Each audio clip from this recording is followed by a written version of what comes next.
We made it to 100 episodes of the ADV podcast.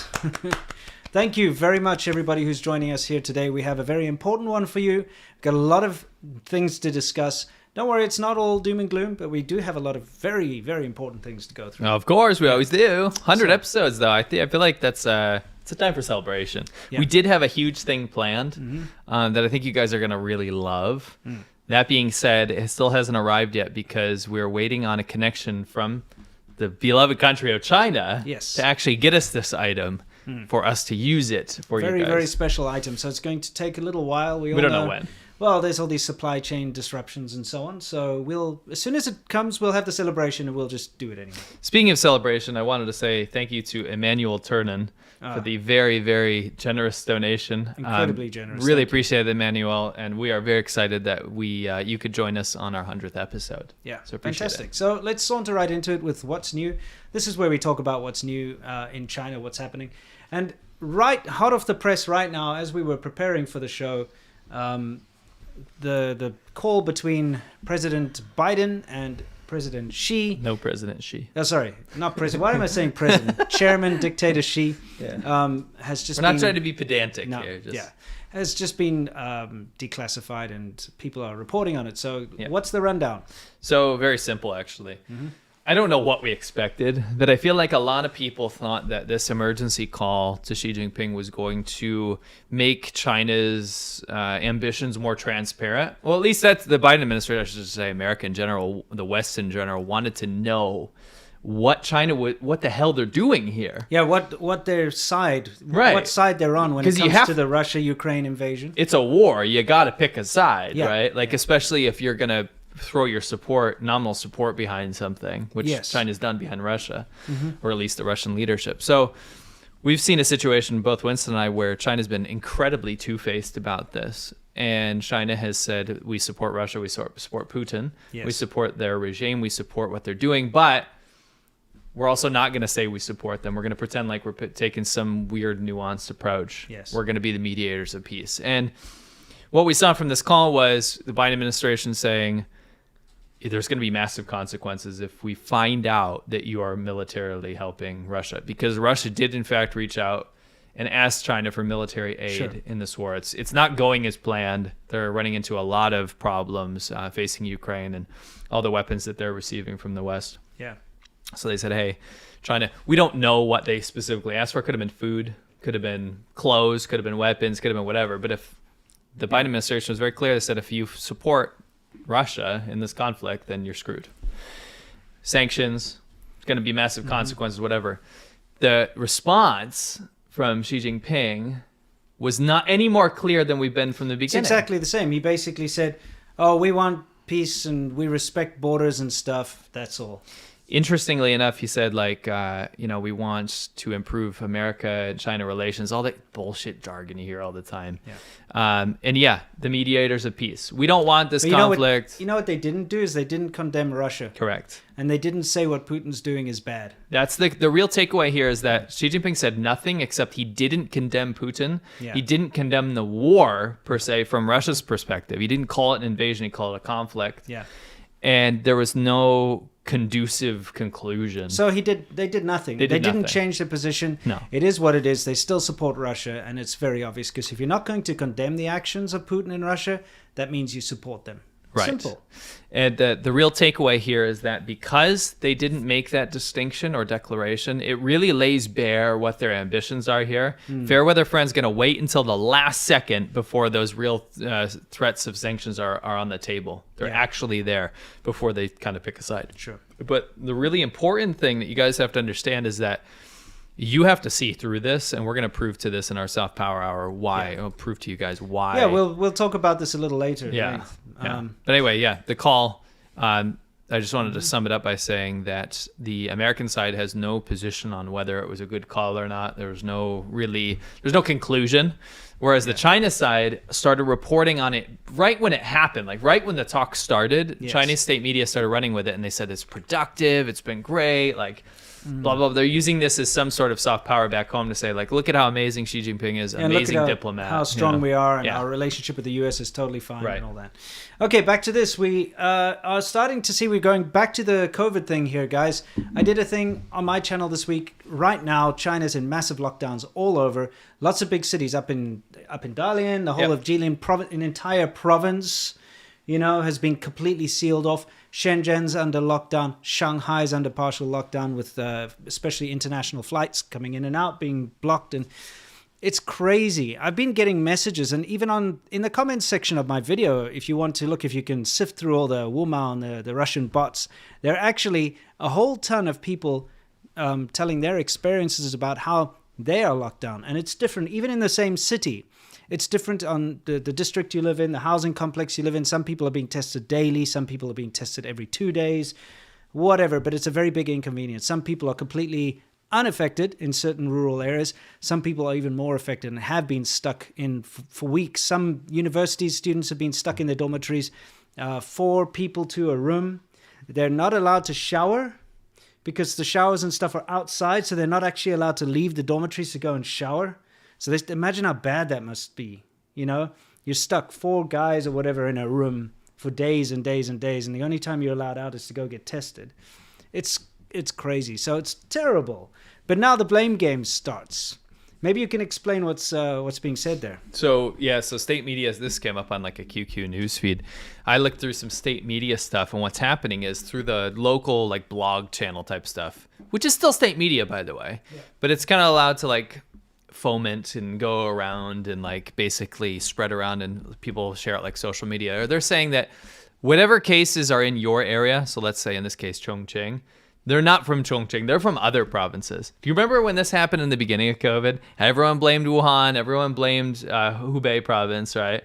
Then it started, they started saying, oh, it's from this area, it's from this area, it's from this area, but it's not from our area. But then eventually it became, oh, it's not from our China. You can't blame China. They're doing this again. It's like a reset. Yeah. Oh, it's not from Chongqing. Oh, it's not from Shenzhen. Oh, it's not from this. It's from other provinces. But actually, the state media, what they're ramping up to is they're going to officially blame imported cases again. So the people that brought COVID in to China were either paying bribes to get smuggled across the border, or were foreigners, or were Chinese people that lived abroad.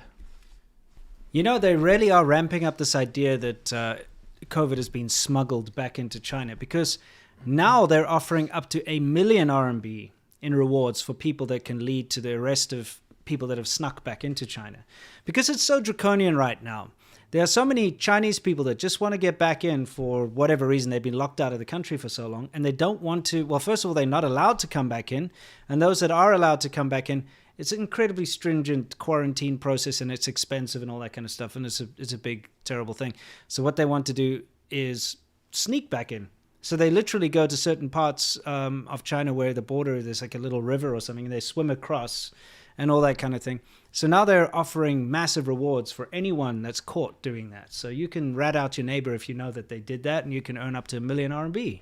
Thing is, the rewards are so they're just so good. Like the amount of money you get as being a smuggler, like human trafficking, we know is huge. There's human trafficking networks into Hong Kong. There's human trafficking networks into all bordering countries, Laos, Kazakhstan, Burma. They're well documented. I've seen them. Vietnam. The thing is, the problem with those with that situation is that they're heavily guarded right now because of this. They don't want COVID to come in the country. This is their excuse. But the money that people are willing to pay, some of the bribe ads I was seeing in the city I used to live is up to $500,000. If you think about these like massively worth billion-dollar rich people, of course that's nothing. But the amount of money you can make smuggling someone back into the country is huge. Yeah. It's absolutely enormous. It's crazy. So it's just interesting to see the blame game going around. Now, here's something we'd like to show you as well, is people rushing to get their booster shots.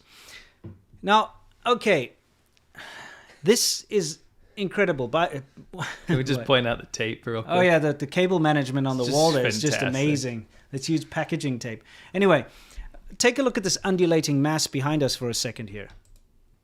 Okay, I mean, you might think that there's a Black Friday sale or I don't know what, like there's some gem or some like, you know what I mean? Like Indiana Jones and the Last Crusade, there's going to be a golden idol in there that everyone's trying to get to. But what everyone's trying to do here is get a booster shot for the vaccine. And you might think that Chinese people are incredibly health conscious, and that's why they want to get a vaccine jab, because they just care about health. Look at that poor guy manning the door. There's more, we'll show you, but it's not that. The mandatory zero COVID policy that goes on in China, if you do not have that jab, if you do not have that booster, you're screwed. You need to have that. You need to have that proof if you're going to do anything. Or like just go to the supermarket, for instance, or just, go to work or do, anything you want to do, you have to have that information. So what people are doing now is they're rushing. It's like a competition. They need to get this jab. They need to get the booster, and they need to get their little updates and everything. Just want to ask you a question. So if you play this, yeah. So you're trying to tell me it's not that they just finally got PS5s in stock? No. Oh, okay. Gotcha. No. Good. I mean, the thing about this, that the absurdity of what's going on behind us here right now, we'll just leave it playing, is that in order to get a vaccine, what you need to do is bundle up against hundreds and thousands of people at the same time, cheek by jowl. For those of you who don't know what cheek by jowl means, it means literally like where your faces and everything are touching each other in order to get a booster shot. So what it actually is preparing, or what is presenting here, is a lovely situation for COVID to spread, a super spreader event, so to speak. And that's a big criticism I've had over this whole zero COVID policy, because my friends that are in Shenzhen have been telling me how it's been going down. Yes, they're confined to their houses, but every day or every other day, they have to go line up with a bunch of everybody else to go and get tested. So now we all know that Omicron is very transmissible, and face masks don't really help. They do, but it's not. Yeah, but the percentage is low. Low. Okay. So what you want to do in that situation is go line up with a bunch of people to get tested and then get the COVID there, because that's what's going to happen. It's a very dumb, very badly thought out process, because yes, confining everyone to their house means it's not going to transmit, right, very easily. But then getting them all out every other day to line up and queue up and bundle up like this is stupid. Wouldn't you say? Absolutely. That's something we saw in the beginning, is like this mass testing stuff, whatever, like to say what you want about whatever method, each country is using and stuff. When you have millions of people every single day that are basically spitting in each other's mouths, and you keep in mind, like, a lot of these people don't have their masks on. So you take the mask equation out of this for these people. A lot of these people are taking their masks off just to get tested. They're not worried about the virus. They're worried about the fact that they're not going to get their green QR code so they can go anywhere or do anything. So life is limited.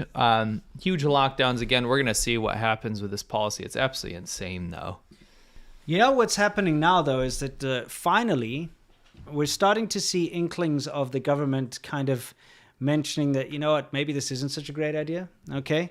And so now what they're trying to get people to call it is the dynamic zero COVID policy. Just keep your eye. Yeah, you're gonna see that. Keep your ears perked out for this. If you listen to state media at all in the future, we're making a prediction here, just because we've heard inklings. Yes. Listen for the dynamic zero COVID policy. Yes. Now, how can it be dynamic? Because zero COVID means zero COVID, right? Isn't that the polar opposite of that? So basically, what they're saying is, well, we can just change it whenever we want. You know what it is? Is it's socialism with Chinese characteristics. That's what it is. When it's not socialism. When you look at socialism, what that means is the government providing social programs. So China doesn't do that. No, they don't. So they say, okay, we're a socialist country. Socialism with Chinese characteristics. That's the official term. Yes. Right? It's not just 社会主义. It's not just socialism. You got to have the Chinese characteristics, because what that actually means is we don't have to provide anything for you. Correct. And it's the same. Dynamic zero COVID policy means that, it's not zero COVID policy anymore. We're going to call it that, but it can be changed now. Yeah, it's exactly. Dynamic. It's ridiculous. They just can never own up to their mistakes. No. There always has to be a way out. It's face saving. Yeah, face saving. Anyway, we thought we'd point you to our China Fact Chasers channel. For those of you who don't know, it exists, and we would love for you to subscribe if you haven't already. since we have daily content on there, which, these are topics we cover here on the podcast, but they get kind of spruced up and cut out and, very succinctly put up there daily. So if you missed something, or if there was a particular segment you want to see again, or you would like to see, you can go find it on there. So please. I'm going to pin a... Okay. Yeah, please a poll. Go over and subscribe if you haven't already. Anyway, that plug's done. Here's the poll. Did you subscribe? And I'll put the link there. So China Fact Chasers, we actually got a custom URL now. So it's youtube.com/China Fact Chasers. Yeah, which is kind my of next. Yes. Oh, guess what? What? What's that? We have to talk about Russian state media and Chinese state media again. Why? Well, simply because it keeps happening. The two keep merging. But wait a second. Let's clear this up real quick. Are you trying to tell me that Russian state media, which has been getting banned off of platforms, right, is still posting with the help of Chinese media? Absolutely. Interesting. But I thought China was not going to take a stance and support the Russian regime. Yeah, I know. It's crazy, right? But anyway, we'll show you this quickly in the background, everybody. For those of you who don't know, this weird, horrid man over here is... let me guess, he got another guest on. Yeah, he did. But this guy, he works for Russia. Russia. He works for RT. Okay, but look what's happened. Take a notice at the top corner there. Guest is Lee Barrett. What's missing? The RT logo. The RT logo. Interesting. Which, by the way, if we look at one of his previous episodes here quickly, let's take a look. You'll be able to see the RT logo. Thanks for having me on your show. Okay, where you can see... Let's take a look again. Thanks for having me on your show. I'm a very big fan of what you do. Who's in it? So now who he's got on next is, guess who? Barrett Ramses. King Ramses II. Independent journalist, broadcaster, and... Oh, by the way, I did them a favor and I put the RT logo back up there, just so you know. I put that in there because it's supposed to be there. They've just taken that away in order to, weasel their way around the whole, RT cannot be shown anymore. And they realized, because they've... In the past, even when they spread this propaganda onto other channels, the RT logo was still there. But now they realize that's potentially dangerous because it could get taken down. So now they've removed the RT logo. We just put it back for them. Okay, so let's see. Let's see what this fascinating little interview is going to be all about here. Above all, perhaps a China expert. I'm China glad expert, that Lee my ass. can Can't join even us speak now Chinese. on the mother of all talk shows. Lee, thanks for joining us. Now, would you like me to be the cat? Absolutely. Yes. More tickles on the back, yes. Yes, a good pussycat. Yes, a good pussycat, yes. Good pussycat. Good girl. Good girl. Now lick your lips, I've got cream all over your whiskers. Yes, good protect. Good pussycat, that's better. Oh, what a good kitty. A trying day with all those people coming into the house. Thank you very much, George.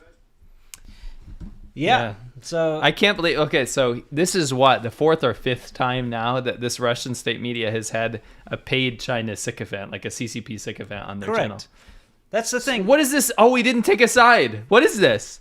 And if you were to listen to which it's torturous to listen to two decrepit old men talking like that, especially since one of them was raised from the dead, from ancient Egypt. But the thing is, I was going to say that's dangerous to do that. Actually, yeah. If you listen to what they say, it's all about pro-China and how the Ukraine is bad and how good Russia is, and Russia's justified in what it's doing, and how China's justified in backing it up, and the West is bad. That's pretty much how you could just put those bullet points, and that's the end of it. It's just shocking to me that I'm seeing a lot of media in the West now, not take China's side, but be like, yeah, China's got a real opportunity to mediate here. They're not doing it. All of their state media is taking Russia's side still, guys. Yeah. Why can't you see that? Yeah, I just wanted to make sure that we have an appropriate background here. Give me a second. Oh, sure. I'm just trying to scrub for something. I mean, it's quite clear. This is one of China. King Ramses here, Barrett. He is one of China's darling children. He fits that stereotype of old gray hair man. Old gray hair white man says good things about China. I like how he keeps licking his lips whenever he sees. It's interesting. Yeah, he loves that. Oh, yeah. Well, it reminds him of when he was a pharaoh. You know, yeah, because that cat. The cat's Good pussycat. Anyway, the fact of the matter is, Pussycat. I love how they put down independent journalist and China expert.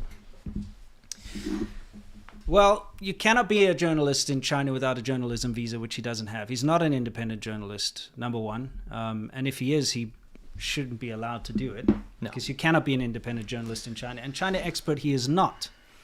I mean, I don't want to be petty here, but the man can't speak a sentence in Chinese. No. He's got no clue as to what's going on. And all he's ever done is done paid propaganda trips. Actually, you know, Russian propaganda doing this by saying like, oh, this is a China expert, you've really just shot yourself in the foot there. Yeah. I mean, that is the most ridiculous thing. That's like saying I'm a freaking wheat expert or something. I know, and just I can because go, you like, had cereal. because I ate cereal, Yeah. so now I know the dynamics of wheat growing seasons and stuff and fertilizer. Yeah. It's not he knows nothing about China. Certainly not an expert. No. Anyway, we just thought we'd point it out. Sorry for the cat thing. You know, we promise it won't happen again unless, of course, it's necessary. Well, unless they keep appearing on Russian state media. You'll have to tell Russian state media to stop getting the shills on there because, you know, the thing is, if a shill's going to appear on it. By the way, there are other shills that have appeared on there too in the past, which we just haven't bothered to We'll get around it. point out. We might point that out in the future. But yeah. Do you want me to be the cat? Ah, gross. It's so creepy. I mean, don't worry. As much as you guys out there are, cringing out at this, don't worry. We cringe out every time, too. We have to edit this junk. It's just honestly become just part of the lore of this show. Anyway, I guess that's it for what's new, hey? So yeah, let's hit a couple of super chats, which is working again. Fantastic. Thank you so much, everybody, for your generous super chats. You are incredible. Yes, it's thanks for sticking through. Last week it was not good, but we appreciate your support. Absolutely, you guys are fantastic. Charles Womack says, appears the Russians have not hacked into YouTube super chats this week. Yes. Charles Womack also says, other than an insignificant amount of special forces, the PLA does not want to get involved with this quagmire. You're right. Hey, Sias says, hey, congrats on reaching episode 100. I just passed my driving test here in England, so I wanted to ask if you've got any recommendations for a good starter car that's a bit cooler than a Ford Fiesta. Oh, wow. Yeah, you know, the problem is in England, the choices are crap. Like when it comes to starter cars are, cars are cheap there, but the MOT, that's the problem. The MOT is really, really tough. I don't know, dude, if you want to start with a cool car to mess around with, I think a fun car, right? Yeah, I mean, you can't go wrong with a Miata MX-5, you know? Yeah, I would say Miata or like a GTI, Volkswagen GTI. Oh, yeah, that's Those are right. fun. That's another thing. You've got VWs are very popular there. It's always these cheap. weird little hot hatches. You get Renaults and Peugeots and stuff. We've been playing Gran Turismo 7. That little what is that? Was that a Clio? Renault Clio? But it's expensive. But it's a hot one. That'll be expensive. Yeah, there's gonna be like older ones. They're probably junk. I think so. Yeah. Well, It's get tough. one of those little hot hatches. They're pretty fun. Here's the thing. If you can afford it, get a rear wheel front engine car. Yes, If you of can. course. Yeah, But Miata otherwise- would be a good one, but it's such a stereotypical. I don't It want to be is. circle jerking over No, here. of course, I know. I'm just saying, like, if you wanted a fun car to Yeah. get to work on and learn on, it's a good one. But if Yeah. you can't do that, just get something that's a little bit of a pep in its step. Yeah, a little sprightly, little peppy Don't thing. get diesel. Don't get a diesel car. Yeah. Don't Cool. get a Mazda Demio diesel. Yeah, let's not do that. That's another story for another time. Yeah. Anyway, happy 100 guys. There's more numbers. By the way, congratulations on passing. Yeah, It's a that's huge, great. huge stepping stone in anyone's life. Because You're especially free. there, he can go drive through Europe and stuff. It's gonna be awesome. That's amazing. Yeah, you could go up to the Swiss Alps and go to Germany and Go as fast as you want on the Autobahn. Go to Italy and Yeah, it's beautiful. That's probably the coolest place in the world to be able to drive. I mean, other than the USA. You know what would be a very cheap, fun car? Would be a Mazda RX-8. Those are like $2,000 dude. there. Yeah, but they've got the rotary. Yeah, but if you've kept it for 2 years, Yeah, I suppose. sell it on. They're so cheap there. Yeah, it's not a bad That'd be idea. a fun one. Yeah. This guy says, Power Shift says, happy 100 guys. Here's some more numbers. Belarus is the #1 nation in the world for human trafficking. Number 3 is China. And number 5 is Russia. Finally, the East has found its stride. Ooh. Oof. Oof. Yeah. Well, there's plenty of nice Eastern nations with good leadership like Japan and Taiwan. Shall we hit the main topic? Yeah. Okay, guys. Soft Power Hour, where we talk about how China is trying to, I don't know, pull the wool over your eyes, basically, by using media and the internet and so on. So let's take a look.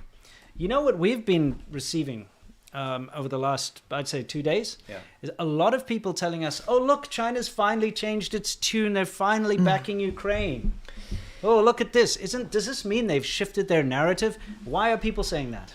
So there's something that's going on where China's trying to play this interesting little game. You'll actually see it in a lot of their Western paid propagandists to go out there and say, we will be the ones that will broker peace here. The U.S. is actually funding this war. Mm-hmm. They're funding Ukraine. They want a puppet state in Eastern Europe on Russia's doorstep, just so they can get closer to us too in China.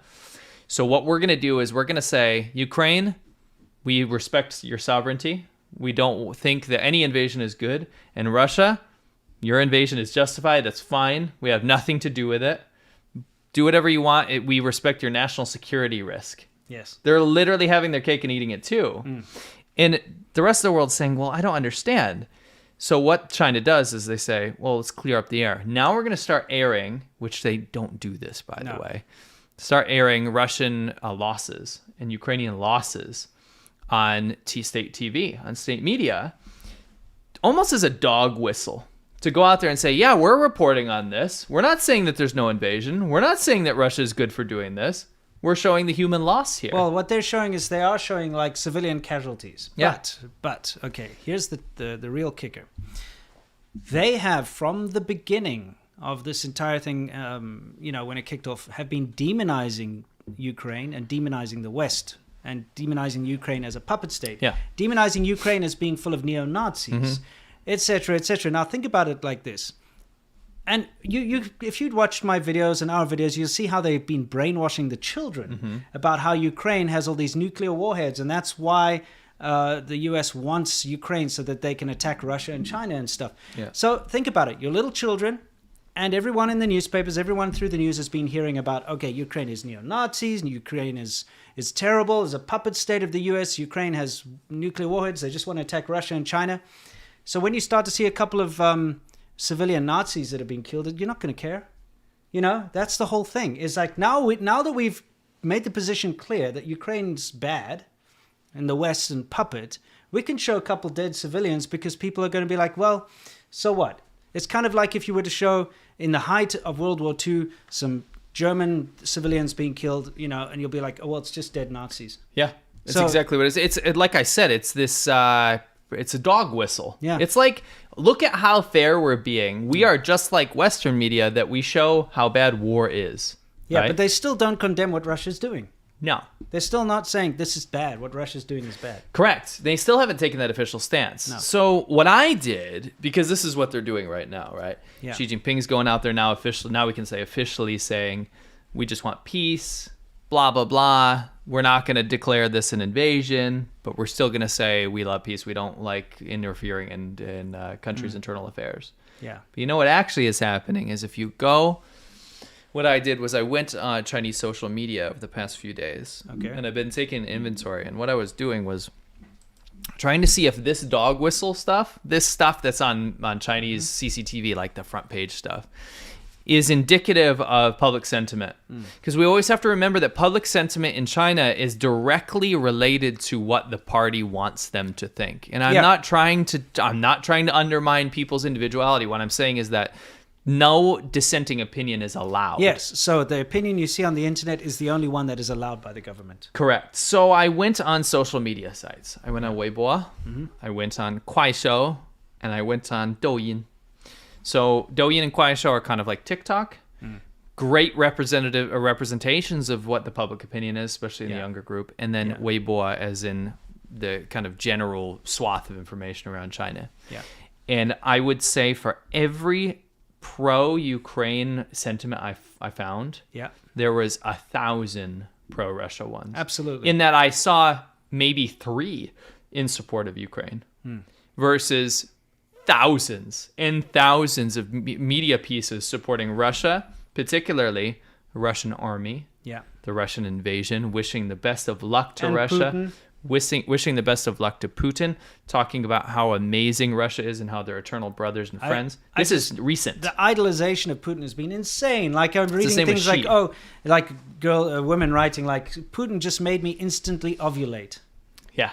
Okay, that was the real translation. I'm like, what is wrong? What's going on? So this is not a slight to the average Chinese person, but what I'm saying is that the initial push for propaganda, if you wouldn't, I wish mass media in America and the West would start paying attention to this kind of stuff.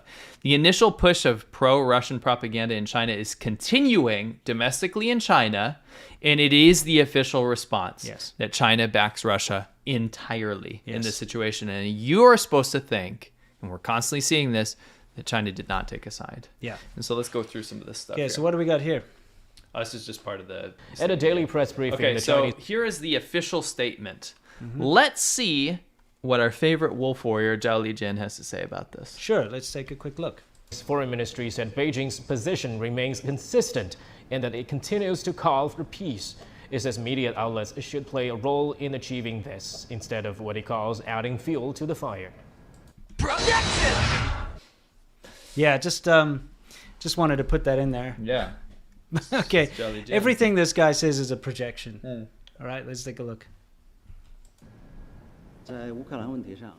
On the Ukrainian issue, China has been calling on the international community to focus on promoting peace talks and preventing a large-scale humanitarian crisis, and has made great efforts to this end.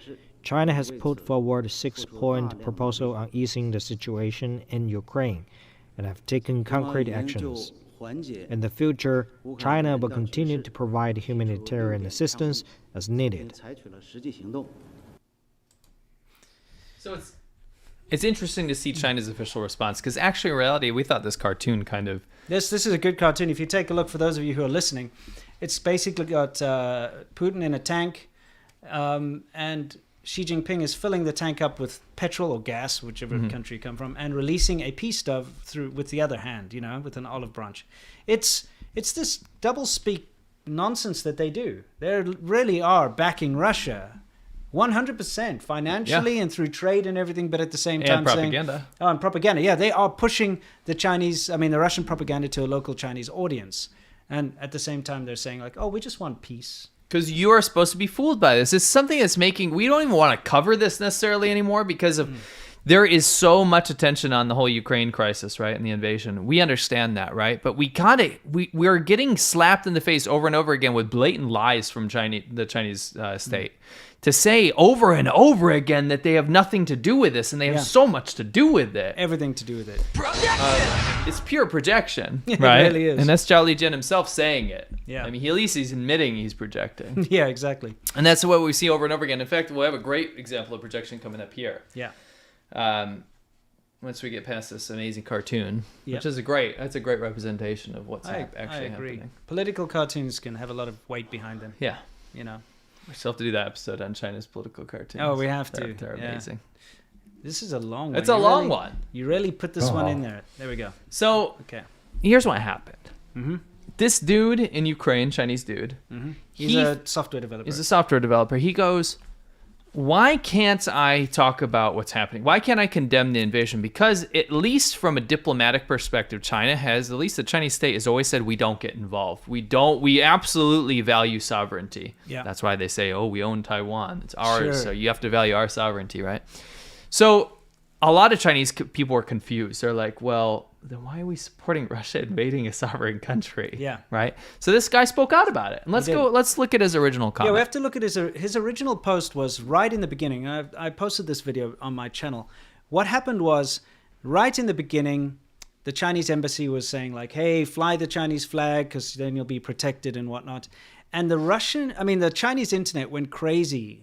But they went crazy in the wrong way. They went crazy by insulting Ukraine, by saying they wanted to take their women as slaves, by saying that Putin is amazing and how much they support the invasion. And so Chinese people living in Ukraine were like, listen, shut the hell up. You're really making life hard for us here, you piece of shit keyboard warriors. That's pretty much...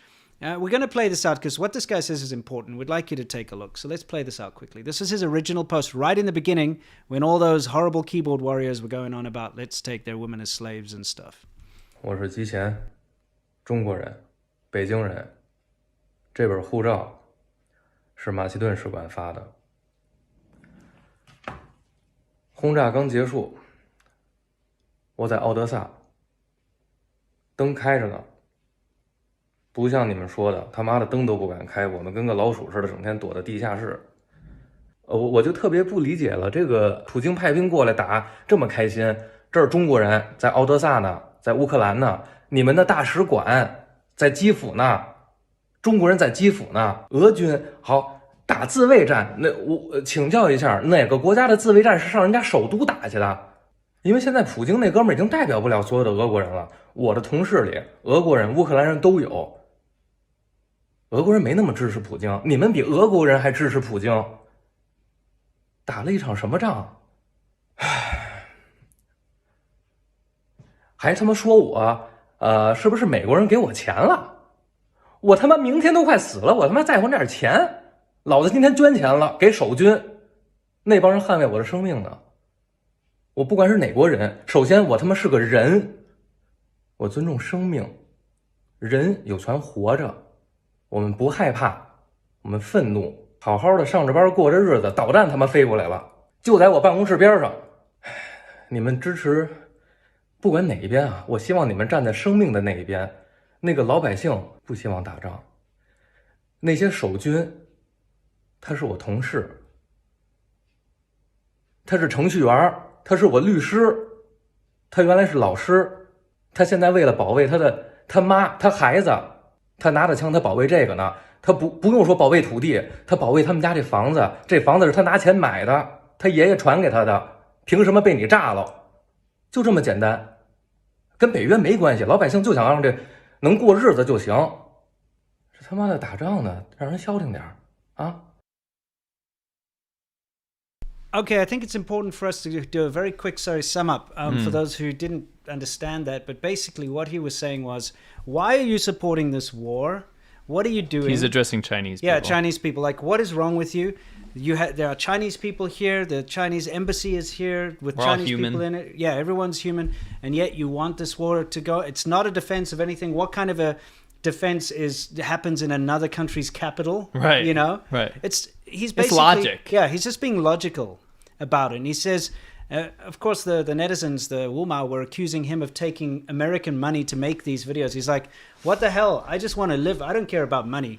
You know, we're being attacked here. So that was his initial thing. It's a great diplomatic response that I think he carried the sentiment of, like he said, the Russian people don't even want this war. What the hell is wrong with you? Yeah. Right? Yeah. So then what happened? 跟北约没关系，老百姓就想让。So what happened was, this started going around. Yeah. A little bit in China, right? Mm-hmm. A lot of Chinese people said, you know, he has a good point. Yeah. What the media has been saying to us makes no sense. Why are we supporting Russia? Yeah. The majority of people, I will say, that I saw didn't accuse him of being a paid shill and like CIA money operative.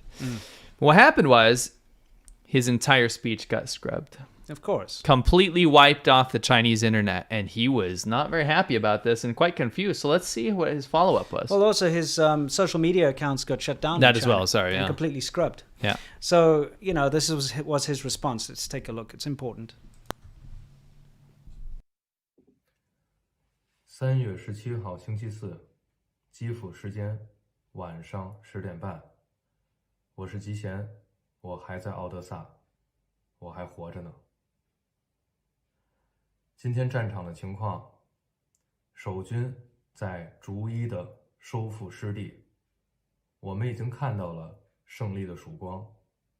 我真的不知道你在怕什么，我的声音有这么可怕吗？我今天只是去买了牛肉，取回了我送修的耳机，至少这证明，在前2天的炮火袭击中，基辅那位维修耳机的师傅他在工作。从基辅到奥德萨的物流在工作，当然奥德萨也在工作。我还忘了说了，这只苹果耳机维修费用为0，不但没有涨钱，只是因为战争原因耽误了2周的时间。这件事有这么可怕吗？那么为什么我会在基辅时间下午3点的时候，这么整齐划一的，我名下的所有账号全部被删掉？不是 block， 不是封，我要纠正大家一点，这不是封，是 cancelled，彻底删掉了。包括我和我的家人唯一报平安的方式，包括我父母唯一能够联络到我的方式，被你们删掉了。我们都能够接受看清真相，愿意放下屠刀的俄国士兵，你为什么就这么不能接受一个你自己的公民？我只是个程序员，我不是作战人员，我也不是间谍，我也没有党派。我并不责怪封掉我账号的审核员、工作人员。没有长官的命令，我相信他们不愿意按下那个按钮。我现在想问，谁下的命令？长官是谁？你们有没有父母？有没有孩子？如果你的孩子今天在战场上，你会不会按下那个按钮，切断他的父母和他唯一的联络方式？我现在只能通过其他人向我的父母转达，我没有直接与我父母通话的方式了。告诉他们我还活着，我会活到战争胜利那一天。这一天已经不会太远了。你这个懦夫，在你脚下的这片土地上，到底谁应该是主人？是这里的人民，还是骑在人民脖子上为所欲为的那些人？我是中国人，我的国家有法律，有宪法，我的政党也有你们的党章。如果你觉得我的行为违反了法律，为什么没有经过审判？如果你不愿意走司法流程，如果你那么愿意把我当作敌人，这儿就是你们喜欢的战场，为什么你不敢来这儿？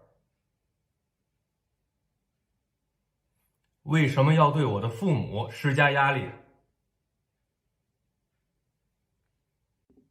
你手里人民赋予你的权利，你手里的枪、手里的炮、你的武器，就是为了让你向你的人民开火的吗？那么喜欢压迫，来呀，向你的公民开火。下不去手是吗？那么支持俄国人在这儿杀乌克兰人，对吗？我上一段视频中我告诉你了，如果今天是二战时期的德国，我会自愿加入犹太籍。好，今天我再告诉你，我自愿加入乌克兰籍。你不是喜欢杀乌克兰人吗？懦夫！你以为我不知道接下来你要做什么，你还能做什么？捏造谎言是你们一贯的作风，也是你唯一懂的技术，是你唯一的语言，对吗？我知道，接下来我会看到更加荒谬的关于我的谣言。你真觉得我很在乎吗？我现在每天陪着普京大爷玩他的那个核弹，前几天在我们这扔的亚核弹，是不是你们干的事儿？为什么不让人们知道？你怕什么？全世界都知道了，就差2个国家的人还不知道这儿发生什么。你们为什么那么愿意把自己卷入这场俄乌战争？这又不是你的战争。我是这儿的居民，你不是。我现在很忙，这里现在还在打仗，我没有理你，不是因为我怕你了。你以为你施加的这些压力我就害怕吗？你以为你那点破威胁恐吓就比导弹、比原子弹更让人恐惧吗？你自己想想，该害怕的到底是谁？你是不是和普京一样，害怕人们知道了太多的真相以后，开始觉悟，开始有自己的思维，开始有选择的不听你那些谎言。放心，人在华夏文明上就从来没有过被黑暗战胜光明的。你自己去翻翻历史，自己看看，在中华历史上，那些尝试控制思想、掩盖真相的政权朝代，最后他们的下场是什么样？你比谁都清楚。老百姓他只想活着，你为什么要逼他们？谁来了，老百姓都正常交税，正常生活。我最后给你的建议，你给人留一口活路，没人想逼你。朋友们，如果你还能联系上我的父母、家人和曾经的朋友，希望你能够帮我向他们转达，我在这儿，我还活着。希望你能够告诉他们，我这里在发生着什么。我希望，不管以后我怎么样，当他们提到我的名字的时候，他们可以为我骄傲。我没有给他们丢人。如果我背后的祖国非要我做另一道选择题，到底是跪着活着还是站着死？我相信你们知道我的选择。抱歉，站的时间久了，不会下跪。你可以起诉我，你可以诉之于法律，你也可以正式的宣布我是你的敌人，以敌我关系来面对我。但你记住，我不会下跪，我也不会弯腰。想弄服我，你只有以理服人，没有以暴力屈服。今天心情比较沉重，我是吉贤，祝你晚安，再见。 Yeah, I mean, what can you say other than he's got a lot of courage, number one. Number two, I can see exactly what's happened as he's woken up from this malaise. You know, the thing is, you live in a country like China, you get brought up in a country like China, and you firmly believe that what the government is telling you is correct, and the way the government behaves is correct, and the way that society behaves is correct. I mean, you could say that for any country, really. But the thing is, in China, it's really hammered into you. It's now, a mandate. Yeah. And now, when, you know, it comes down to brass tacks, when things are actually happening, and the kind of response he's gotten, it's really disillusioned him with his country and his country's people. Because he's not someone that was in the beginning some traitor to China, maybe even tentatively supportive of the CCP. But when you hurt someone and slice them down like that, you make enemies. Yeah. Because for those of you who didn't understand, who were listening, sorry it was a very long segment, but basically he's been under constant attack by Chinese netizens, just like we are, the Wumao, and we know how terrible they are because they do make up all sorts of lies about you. And it's worse than just internet trolls, dude. No, it's actual government response. And the thing is, it's condoned by the government. It's allowed to spread and it's propped up and so on. So he's been under a lot of attack, and they've closed down his WeChat accounts and his only direct contact with his parents. Keep in mind, in China, you're not allowed to use Skype. You're not allowed to use WhatsApp. You're not allowed to use Facebook. You're not allowed to use any of these. And you can't tell an old person how to use a VPN, especially someone with the government's eyes on them that will get thrown in jail for using one. Absolutely. So his parents have no way to contact him other than through WeChat, and his WeChat accounts have been deleted. Not just blocked or whatever, you know, or put on hold. They've been just completely deleted. All WeChat accounts with his name have just been taken down under his name. So he's got no way to contact his parents, and so it's really put him in a position now where he's starting to see the Chinese netizens as actually just being an enemy. Yeah, because they keep cheering on the Russian invasion. They keep cheering on how the Russian troops are killing Ukrainians. But they're not facing any adversity. Yeah. They're not in this war. Just like he said, you're not in this war. Yeah. What the hell do you know? Yeah, come here. Yeah. So it's a very good piece. If you were listening to this, I suggest you find a time to come back and watch the show, you'll be able to see this segment on the China Fact Chasers channel. It'll be clipped out, so it won't be too hard to find. We'll make sure this segment will be the first one released, I guess, on Monday. I just wanted to say massive props to him, and I'll be watching him very closely. Absolute hero to stand up. This is a great example to show you that the Chinese government does not represent Chinese people. This is something we say all the time, and although it's difficult to sometimes pull the two apart because you see such a massive support for the government online as far as what the government says, this is what we have to think. You see people saying, yes, this is what we think. But you also have to remember that that's only because you're only allowed to express that one opinion online in China. You can't express anything else.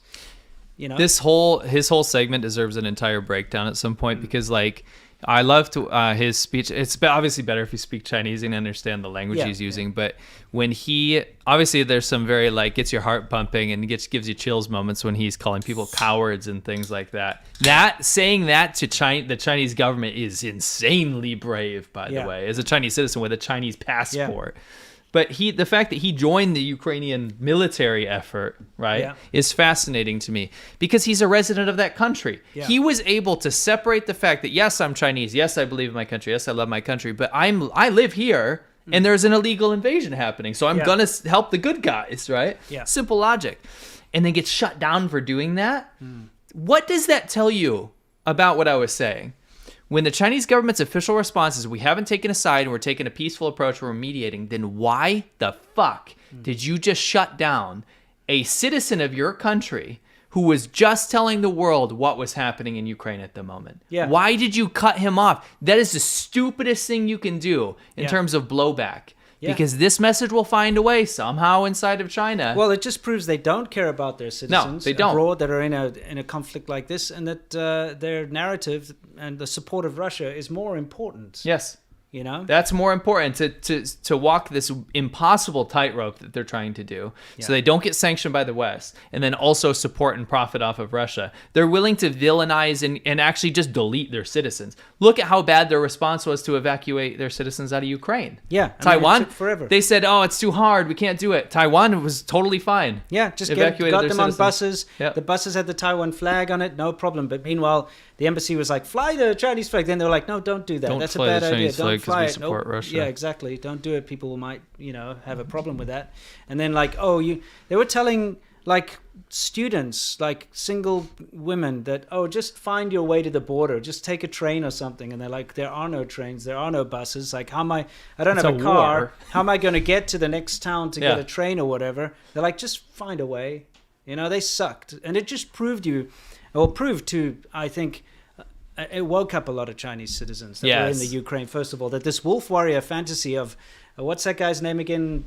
Jing, whatever his name is. The wolf warrior wanker guy? Oh. What's his name? Wu Jing. Yeah. It's a Wu Jing. Yeah. He's not going to come with his flag on his arm, like, the Chinese are here, lay down your arms. He's not going to come and rescue you. In fact, the Chinese government is actually more your enemy in a situation like that than they are your friends. They've time and time again abandoned their own citizens when faced with adversity. Absolutely. It was a disaster. It was terrible the way that they treated the Chinese citizens in the Ukraine. Yeah. Or in Ukraine, I should say. One thing I wanted to throw in here, very important, is that when he said, my country has laws, my country has a constitution, like he says, my country has a constitution just like your country. Yeah. And that's what he said in Chinese. Subtitles are a bit sparse. Yeah.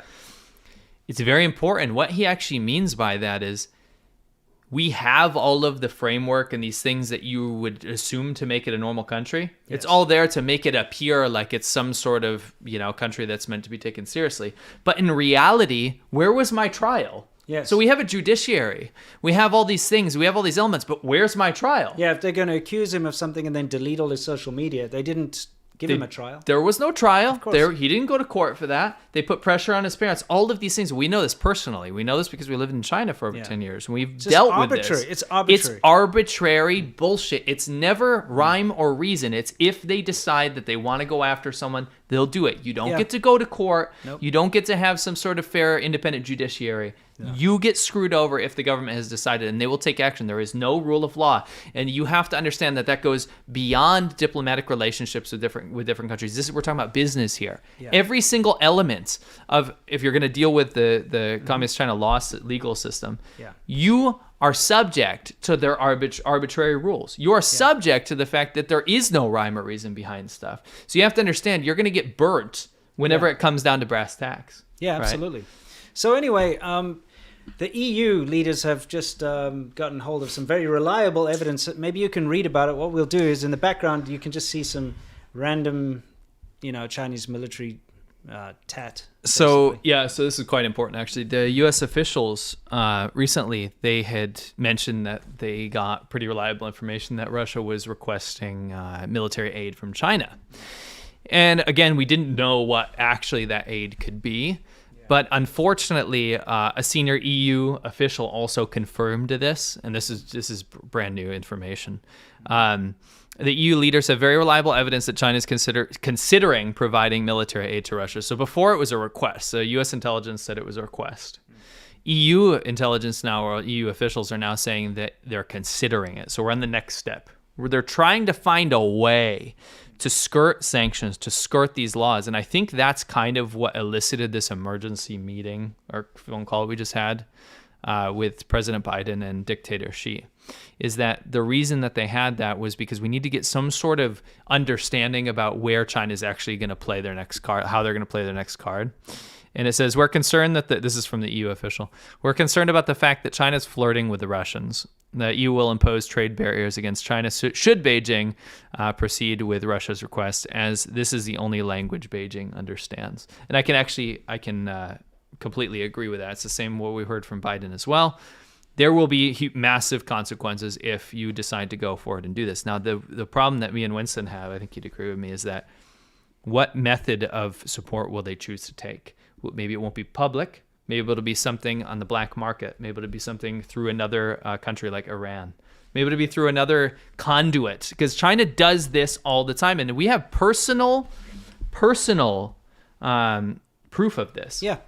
When North Korean sanctions were put on North Korea, China wasn't allowed, because part of the WTO, UN, all these organizations. Not allowed to provide jobs to North Koreans, not allowed to provide trade and all that kind of junk. We were there. We saw the trucks on the Chinese trucks on the North Korean border on the North Korean side, waiting until nightfall before they start chugging along, bringing coal and oil across, right? Yeah.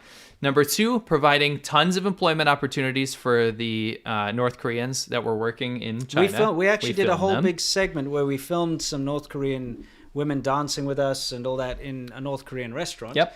But there was a minder there who forced us to delete the footage and told us that the girls would be in danger, as in they would be executed if we ever put that footage out. No joke. But actually, you know what their motivation was? Is that the Chinese didn't want us to show that they were illegally employing North Koreans. Yes, there were North Koreans being employed within the borders of China. That's a tiny little concrete example we had proof of, but the trucks, the trade didn't stop despite all this, and it kept continuing. And China said every time they had a meeting with the West, no, we're abiding by the sanctions. We are not supporting North Korea, and they did again and again and again. And I'm very worried that Russia's going to do the same thing. Look at Meng Wanzhou. The whole reason she got arrested was because she was lying to the banks about skirting over sanctions. Yep. And that's Huawei, which is the Chinese state-run telecommunications company. Despite what they say. You could say it's whatever, but it is. So, of course, China will find a way to support Russia, even if they say they're not going to, which is something that, I'm pretty sure we need to keep a close eye out for. Absolutely. And that's the thing, is that when China makes declarations that it's not going to support Russia in this scenario, and then they go and pretty much prove to everyone that they do. Yeah. It's akin to the response when they said that there's no invasion and that Russia's not going to invade Ukraine and all this kind of stuff, parroting that media. What they're actually doing is just making sure that any laws that go into place don't affect them directly, and then behind the scenes they can do whatever they want. Have you noticed how China's border with Russia? Yeah, China's really good at doing that. Like what they'll do is they will take advantage of a situation for as long as they can. Yeah. And keep throwing up a smoke screen until it's finally like, okay, they can't. Then they'll just stop then. Yeah. But up until that point, they will do the maximum amount, like the illegal fishing around the Galapagos and so on. Good point. They will do as much damage as possible, the Chinese government, until they can't anymore. So this is another thing that happened. So, I mean, again, just another good example of projection, right? What do you mean? Like projection? Yes, absolute projection. So, what we have here is China's official response. Now, I have to tell you guys what this is. This is China's Foreign Affairs Office, but for Taiwan. Right. Basically, China claims Taiwan as their own, even though they're an independent democracy, that are their own country, own currency, own legislation, judiciary, everything. Now, they have their own office that controls the Taiwan affairs. But actually what it is, it's like, how do we placate everyone until we can find a time to take back Taiwan, which is Chinese territory? And Taiwan gave $11.5 million officially. Yes. So that was This is to help Ukraine. Right. The first donation was $3.5 million. The second donation was $11.5 million. And this is not to support the Ukrainian army. This was to help displaced Ukrainians. Yeah, they sent aid. Not only did they send money, they sent actual medical supplies and aid. Yes. They did a fantastic job. If you want to see what proper diplomacy looks like, look at Taiwan. Look at Taiwan, what they do. In this crisis, they've shown solidarity with Ukraine the entire time. They've lit up the buildings with the Ukraine flags. Right. But it's not just let's change our Twitter profile to a flag. Whatever. No, they actually immediately put together money. They sent, not only did the government officially send massive donations and aid, but also private citizens themselves had fundraising campaigns and sent aid. So yeah, President Tsai Ing-wen and Vice President William Lai and Premier Su Tsang-chang, they gave 1 month of their salary to the refugee crisis, right? Yeah, imagine Xi Jinping doing that. Absolutely not. No. So we're up to like 11.5 plus 3.5, right? Private citizens in Taiwan donated $21.2 million That's a to lot Ukraine. of money. That's a ton of money. China pledged, I didn't say they gave, they pledged $700,000. That's it. The second biggest country in the entire world by landmass, right? And also first economy. by population, second by total GDP. Yeah.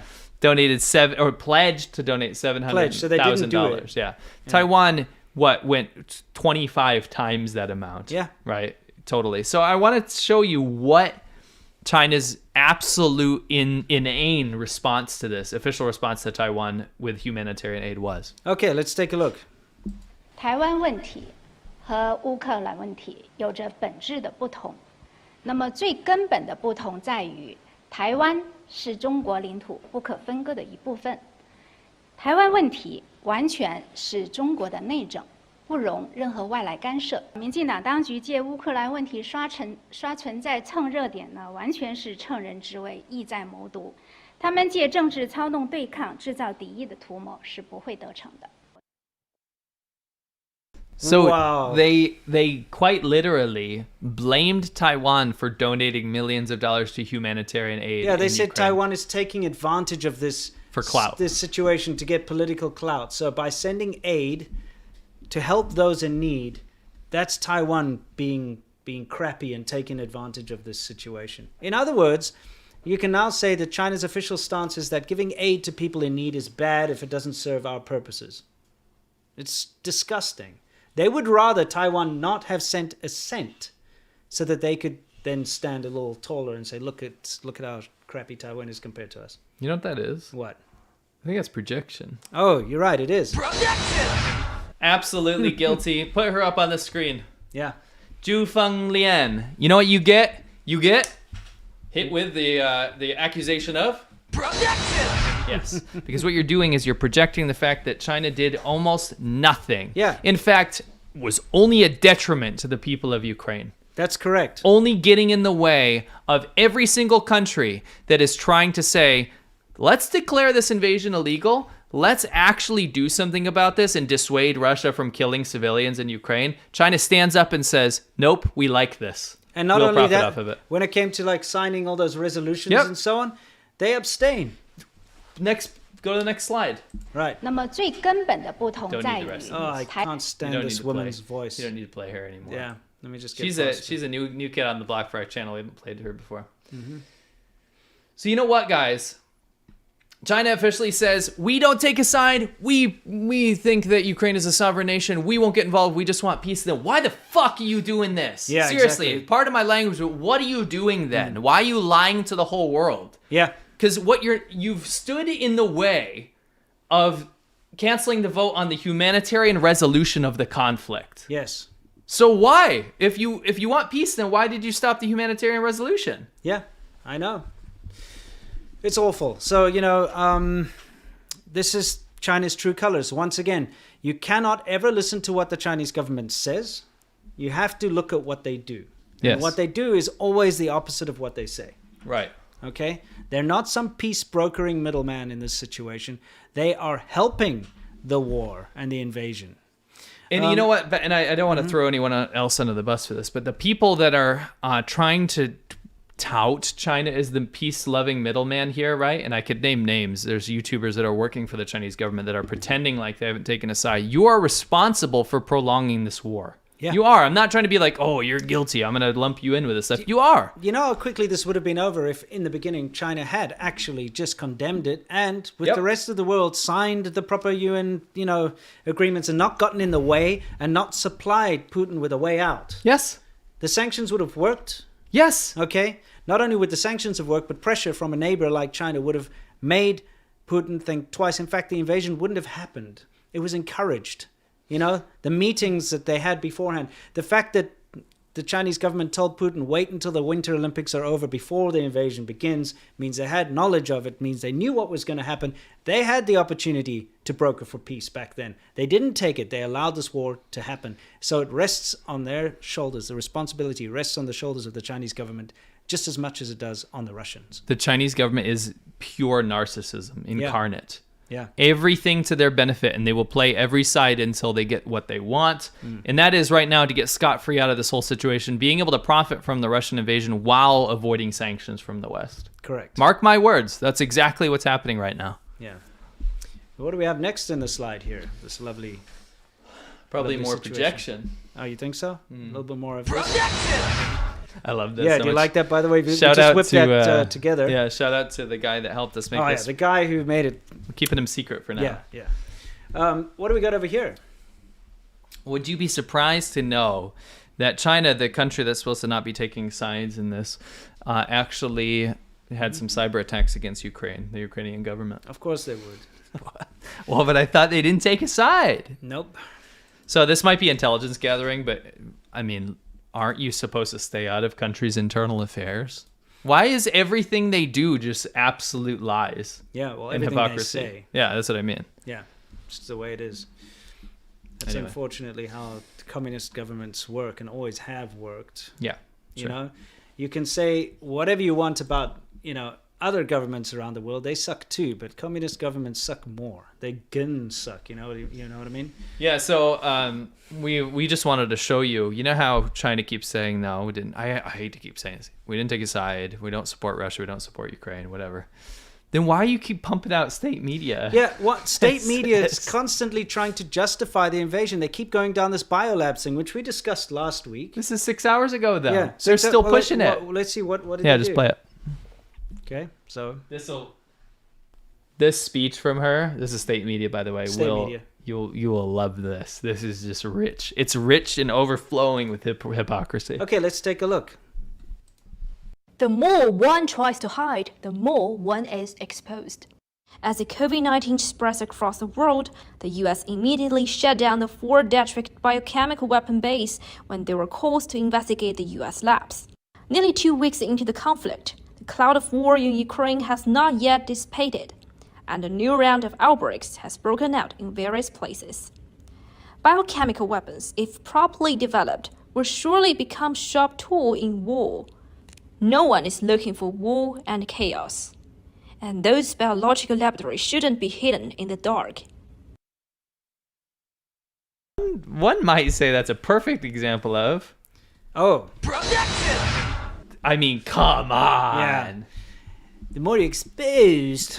What is that, like a fake English British type accent? She kind of like goes around with different accents and stuff sometimes. Maybe she's trying to be... She's changed her name multiple times. Techie Rachel, now it's Miss Wow. Yeah. Tech China. Yeah, we spoke about it in last week's episode. Anyway, the fact of the matter is that is state-linked media, and they keep going on about this Biolabs thing. Our favorite wolf warrior, who, by the way, if you hadn't noticed, is actually this guy.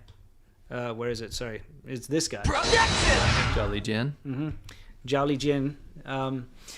Yeah, he keeps putting out these statements about, open the doors to Fort Detrick or whatever it is. Remember that rap? We got to bring that back.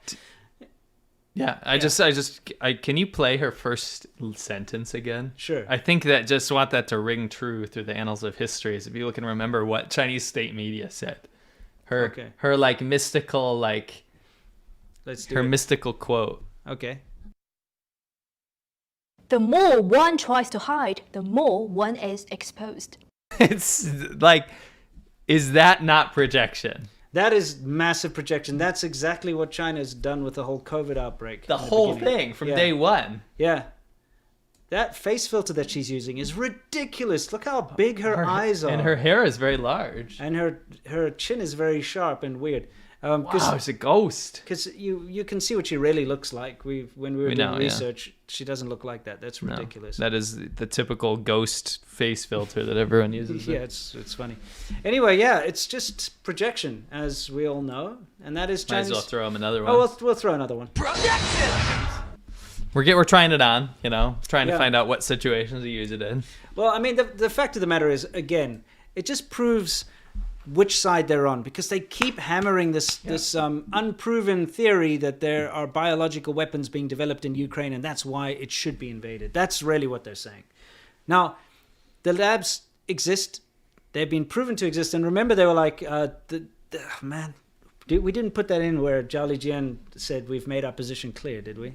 We did last time, yeah. And we did last time? Last episode, yeah. Because, basically the Chinese government was putting out this misinformation, or disinformation, I should say. Yeah. They were saying that the US websites had deleted all evidence of biolabs. Oh, no, we didn't put that. You're talking about that one. Yeah. That's amazing.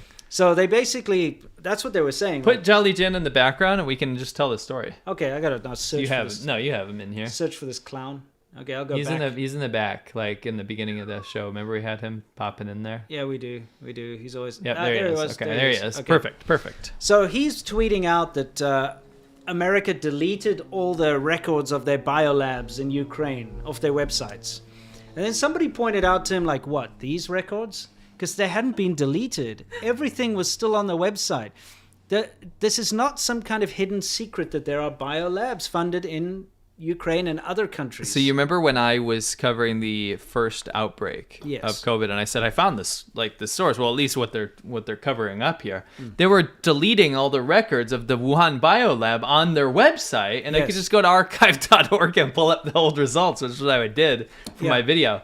They actually did that. Yeah, they did do it. So but then guess what that is? They accused it, and all the records were there. Yeah. And so Zhao Lijian, to weasel his way out of it, said, our position is very clear. Yeah, they were like, why would you say that that's not true? Then, it didn't hear us the records. So then he just had a scripted thing which he said that China believes in peace and whatnot. Our position has been made very clear. They're like, but what about the records that you said were deleted that weren't actually They're not deleted. Again. He was like, I was told that, that they've been deleted. That was my position. Our position is clear. Some crap to try and weasel his way out. You know what his position actually is? Yeah, his position is... That's never going to get old, guys. It's not going away, by the way. That's permanent now. Yes. Just so you know. All right, let's do a couple super chats. We'll do a couple super chats, and then we're going to hit our Wumao corner, guys, which is kind of fun. Yeah, Shay says, congratulations on 1 million subscribers, Winston, which is, we want to happen, but it's fake news. I really wish it was true. I'm like 1,200 or 1,400 off. So if you haven't subscribed to the Serpents at 8 channel, please go do me a favor. We're so close to hitting 1 million. It would be such an amazing thing. Road to 1 million. Yeah, I mean, come on. If we did that, it would be like such a huge blow to the shills, especially. Be able to show them that, truth wins out. That the biggest integrity and morality wins out. The biggest China reporting on China channel is pro human rights. It's a big blow to the people that don't support human rights, like the shills. Please, guys, if you haven't, Serpent ZA, youtube.com/serpent ZA. Yeah. Yes. Thank you. Daniel Orman says, do you guys know anything about the Jialan Cemetery and why the CCP hasn't destroyed it? I do not. I'm sorry. No, sorry. I haven't heard about that. Golden Age Flash says, congratulations on your 100th ADV podcast. Have a celebration drink on me. Thank you very much. Oh, you betcha. Emmanuel Turnin. Thank you very much, Emmanuel. Mm-hmm. You are very much welcome, guys. You're very polite and you're amazing. You're an amazing man. Luel PMVs, thank you very much. Mm-hmm. Master Mal Rubius, 100 episodes and you haven't disappeared yet? That calls for a celebration. Absolutely, it does. Dylan, with a very lucky number, How fare thee? I love your podcast and motorcycle adventures. Keep on keeping on. Love you guys. Yeah. David Brooks, when you grew up in South Africa, did you watch out for dangerous bugs, snakes, and animals in your home growing up? Yes, especially since my dad's profession was he had a reptile park. In other words, snake park. He's an internationally renowned game capturer and snake capturer and collector. It's kind of like the Steve Irwin of South Africa, but not a clownish guy who jumps around doing weird tricks with alligators. So there were always poisonous snakes in the house. Venomous, yeah. Yeah, venomous. Sorry. Yeah, you always get those. Yeah. I always get that mixed up. Always venomous snakes in the house, spitting cobras and the like, and things like baboon spiders, which are kind of like a tarantula. It's a species. It sounds scarier.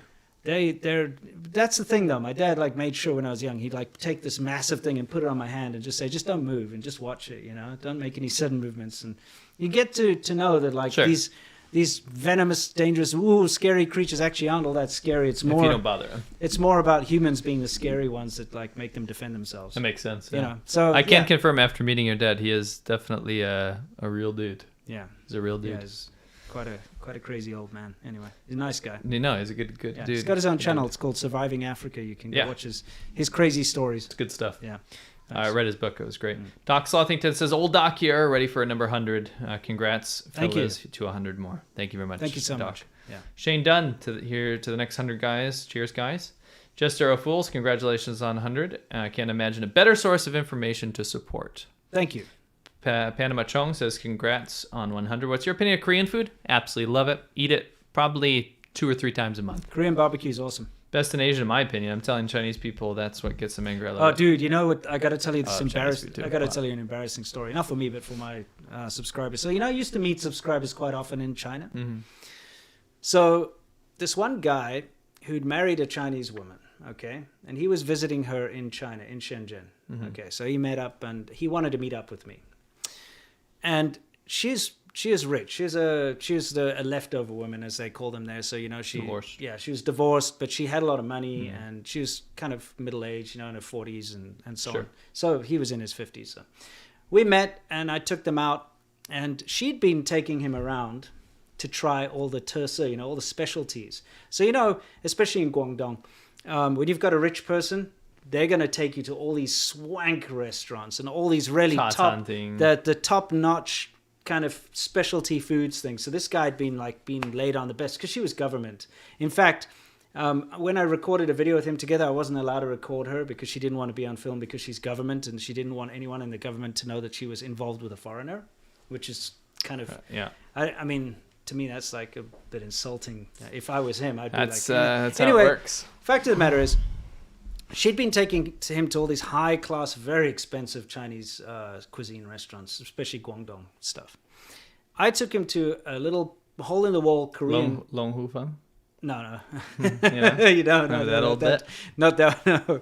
I took him to this really cool, run by Koreans, by the way. There's a part in Shenzhen that's got a bunch of, quite a big Korean diaspora, right? Even where I lived, there was tons. So there was this really nice little Korean barbecue place. We sat down, we had Korean barbecue, drinking Korean beer, and halfway through the dinner, he turned around to me and he says, now, I really like this food. This is the food, this is the best Chinese food I've ever had. And you've been taking me to all these places. This is the best Chinese food. And I was like, oh, man, she must be fuming right now. Because I didn't specifically say to him, we're going for Korean barbecue. I said, let's go have some, let's go have a bite to eat. Yikes. So basically, all this super expensive Chinese cuisine, top-notch Cantonese stuff. And let's be honest, for foreigners, Cantonese stuff can be a bit off-putting. Normal Cantonese food is great, but the fancy medicinal soups that are expensive. But also, it's all about duck's blood this and chicken foot that. I'm talking about dim sum and stuff. People sure. love dim sum. Sure, and it's intestines and stuff. Yeah, you know what I'm saying? I know what you're talking about. Anyway, the fact of the matter is, I just saw her this government official raging silently next to me. I just felt this heat. I can imagine. You know what I mean? Just raging. Wow. And he was like, wow, this is the best Chinese food I've ever had. It was like a cheap Korean barbecue. Oh my gosh. Yeah. Now, I will defend China and say that I love Korean food, but I prefer a lot of Chinese cuisines. Yeah, it depends. But that being said, I can see how someone that's been being treated to medicinal soups all day, like those expensive ones with all those rare ginkgo nuts. You don't get any soups. Yeah, super expensive. That kind of stuff. And then, so she's probably like, this is going to impress him because it's got bird's nest in it. It's got this and that and blah, blah. So he eats some, soup. He eats some cheap Korean barbecue meat. It's like, damn, this is just like home. Well, it's know? more Western. That's the thing. It's more like what I like to call foreigner-friendly food. Yes. It doesn't take a huge amount of getting used to. There's not a head on the plate staring at you. You know? Anyway. All right, let's keep going. Yeah. Well, I thought I'd share that. Keep the super chats coming if you want to support the show, but we're going to move on to the next segment. Now it's Wumao Corner. We got an interesting one for you here. These things are tiny, so we're going to have to bring them up, aren't we? Always have to explain what Wumao Corner is. Oh, yeah, of course. Wumao Corner is we talk about the haters. Okay, what the haters in China have to say when they attack us and others is very telling of what the actual societal attitude is in China at the moment. Yeah. Okay? And right now what we're going to do is we're going to talk about, first of all, our channel. Okay? Hey, Mark, we got some more subs. Oh, we did. Fantastic. Yeah. China Fact Chasers. Please subscribe. Yeah, please do. It's in the poll right now. China Fact Chasers. It's our daily content. It would really help us out if you guys would go subscribe to that. Trying to grow the channel. We want it to be a convenient place for you guys to go check out the topics that we talk about in the show. So Correct. please go check it out. Mm-hmm. No, okay. Get in there. Do it. I'm trying to find this junk that I did. Where did I even put that? Where did I put those things? Anyway, sorry. I'll find them in a second. There's been a devastating earthquake that hit Japan. Okay? I'm sure we all know about that, right? Yes. You guys heard about that? Well, I get it. Okay, good. Thank you, Mod, for getting rid of the adult spam. Now, up in Dalian, they have they opened this thing called Little Kyoto. Yeah. Right? Which you can see behind us here, and it was very much anticipated, by the way. Mm-hmm. Okay. Where back in the past, this area was under the control of the Japanese at some point, and Russians and whatnot. It's a cool place. I like Dalian. Yeah. Now they spent a lot of money making this like replica little Japanese town, okay, which would have all the Japanese food and Japanese. I do want to throw something in here. Yeah. When I went to Dalian the second time with my wife, like there's so much Japanese kind of influence there that even the old men in the park were singing Japanese songs. Like that, you don't see that in China. Yeah. They hate Japan, right? Yeah. But Dalian, it's got a lot of history with Japan, so there is a lot of stuff there. So this makes sense. Sure. Is what I'm trying to say. Now the thing is, it had a soft opening. Yeah. And tons of Instagram, well, not Instagram, but Chinese equivalent of Instagram influencers, Weibo influencers and WeChat and so on. They all went there and took photos of themselves with the like awesome looking Japanese, like the fans and the food and the clothing and the kimonos. And the outrage online was so bad. People saying, how dare you traitors, basically, how dare you celebrate Japanese people here in China? You're disgusting. It was so bad that the local governments even got involved and they shut it down. Yeah. Okay? They were like, no, sorry, we're not having this. So it got shut down. It wasn't allowed to open. And then just recently now they've reopened it. You know what they did in order to reopen it? They changed it into a North Korean and Russian village. It was the Russian-North Korean partnership village. You know what? They really did a good job because if you look at the previous picture, there are trees. Okay? Yeah. You can see the trees up there? And then when they turned it into North Korea, when they turned it into North Korea, let me find it. Keep your eye on the trees, guys, because this is a picture of the same street, basically. The trees are gone. Very important. When we went to the North Korean border, we noticed that, in fact, there were trees on the China side and not on the North Korea side. So, very accurate. Look at how they just ruined it. It looks terrible now. Yeah. Okay, and they have to fly the Chinese flag everywhere as well, just to say, look, this is Woman de Zhongguo. Yeah. I mean, come on, guys. When you have like a Chinatown in the USA and stuff, it's whatever. You put up whatever you want. You don't have to be like, no, it's not allowed. We have to only fly American flags. Yeah. You fly what you want. You do what you fly want. Chinese flag. Do whatever you want. Exactly. It's not illegal. Anyway, the fact of the matter is, this kind of leads up to the Wumao Corner bit. Okay, now I have to find the actual original things because I can't read how small this is up on the screen. By the way, speaking of North Korea, I just want to make a little prediction. When and if China starts providing military aid to Russia, you can bet your bottom dollar North Korea is going to be a conduit to that. Oh, dude, big time. Okay, so what we've got here is this is the Rimen Ribao, which is basically the People's Daily. This is official Chinese media. Yep. Basically did a report on the earthquake that hit Japan. This devastating earthquake. Yes. It's like the biggest one in 10 years. Yep. 7.4. No, what is it? Whatever it was huge. I don't want to say things I don't know completely. It was a big one. It's huge. It was a big one. Anyway. So let's look at some of the most upvoted comments that we have on this news story. Okay, the first one, which has like 13,000 likes or whatever that we see here, is like, oh, I hope the earthquake will collapse the Yasukuni shrine. Time to pop the champagne to celebrate. We're looking at a bunch of disgusting comments here. People celebrating this earthquake, right? However, in the spirit of fairness, we wanted to show that not everybody's a completely horrible person who wishes death on other people in China. So there are some good comments here too. Things like, I hope Chinese in Japan and the people who are friendly to China are safe. As for others, I don't care. Isn't that so nice? It was a 7.4 on the Richter scale. 7.4, yeah. Huge. So, yeah. I'm just going to read a couple more here. Their extinction is a matter of time. Yeah. You treat them as friends. They are still thinking about invading you. And in their eyes, you are the most annoying Chinese. After the earthquake in Japan, the first comment turned out to be a group of people worried about little Japanese. Because they call them Shao Rubin. Japanese houses are really strong after such a magnitude earthquake. They are all fine. That's a nice comment. Hatred of Japan has nothing to do with natural disasters. Humans are too small in front of nature. May Japan be safe. There's a good one. You see, trying to be fair here. Let's see what else we got here. The masses of Japan and China are brothers from the beginning. The bourgeoisie deceived the masses, used their blood to draw the line, and continues to draw the line. Fascism is characterized by advocating national hatred. Do not do to others what you do not want. Marxists will never advocate slaughtering the living beings of other countries and nations. The proletarians of the world should unite and trick the bourgeoisie isn't to entice the proletariat to kill each other in order to enslave the proletariat of all countries. Oh, my word. You know what's interesting, though, is that's like old Maoist rhetoric and Marxist rhetoric, but that's not even... You can get in trouble for that in China nowadays. Even though China's a communist country, they don't follow those principles. It has to be communism and socialism with Chinese characteristics. Yeah. That's too Marxist. Okay, now how about this? Now, this is where it starts to get good. I should probably reflect what I'm reading in the background here. Yeah, too. Makes sense. But I've got them all up here. So let's see.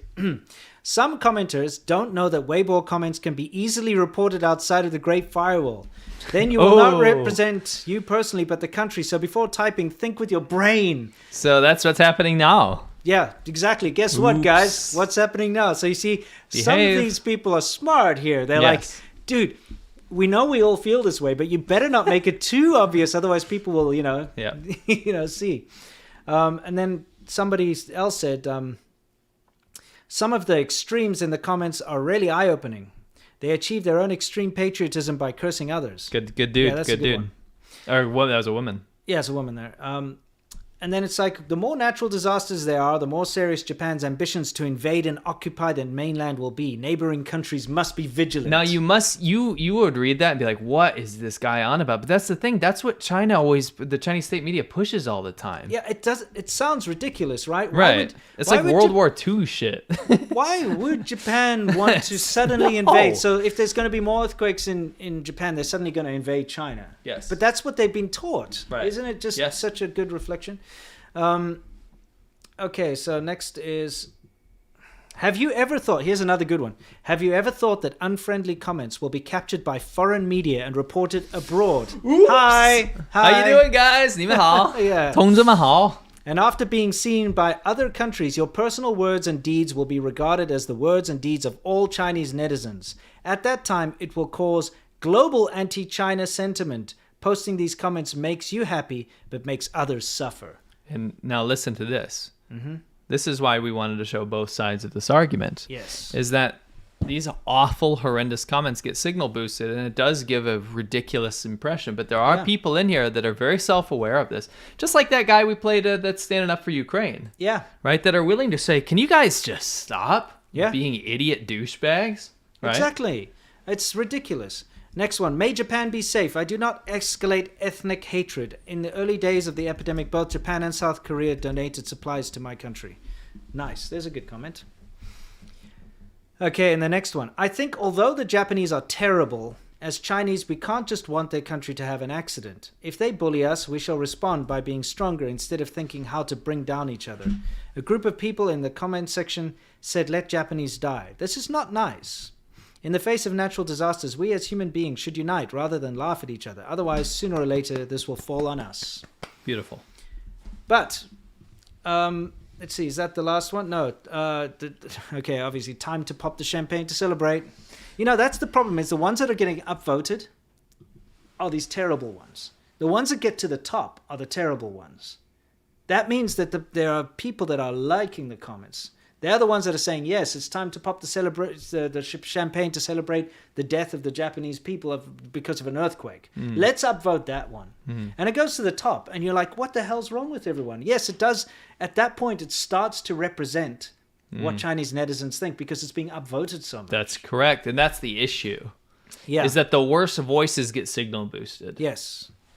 But then you've got people, which are not upvoted as much, saying things like, the comments are really shameless. They are inhumane and unscrupulous. That's correct. And that's good to see that there are good people trying to get their voices out there. But remember, when you don't have an opposition to this overarching narrative that the government keeps pumping out, it's difficult to see that. That's a good point. Yeah. That's a good point. So that's Wumao Corner. We thought we'd just show you what's going on in the world of the haters in China, and they're celebrating the Japanese earthquake, which I think is a horrendous thing to do.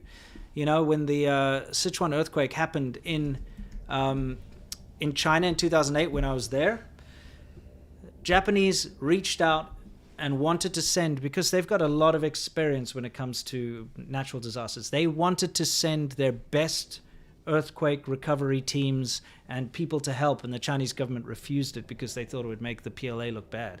So they actually refused it. Right. But I mean, Japan was there immediately to try and help. You know what I mean? And so was everyone else. Yeah. Myself, I donated an entire month's salary, which I later found out that the company actually just kept for themselves and they didn't send it, which pissed me off like you won't believe.